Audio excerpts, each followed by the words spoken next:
So ito na naman guys, may nakita na naman ako dito sa application na to. Dalawang items lang siya. So ito siya, yung HDMI na napakamura, napakasulit. At ang bilis pa dumating sa akin.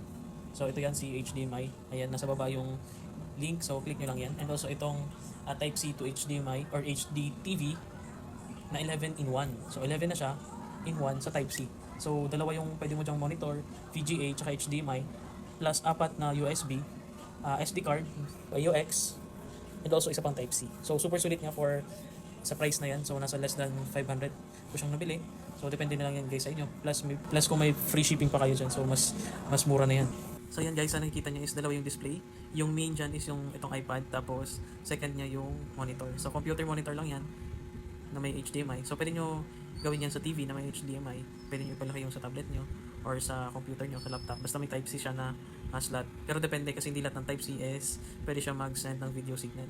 So yan, different topic naman yun. So as of now, ito yun guys. So mag-mirror kayo ng isang screen sa isa pang screen na mas malaki or kung kailangan nyo pa ng isa pang screen.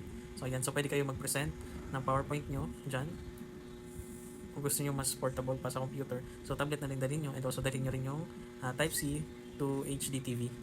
So guys, ito madali lang yung setup niya. So connect nyo lang yung Type-C sa Type-C port, then connect nyo lang yung HDMI dyan sa port niya rin, then papunta na sa monitor or sa TV. So ayan, ganun lang siya kadali.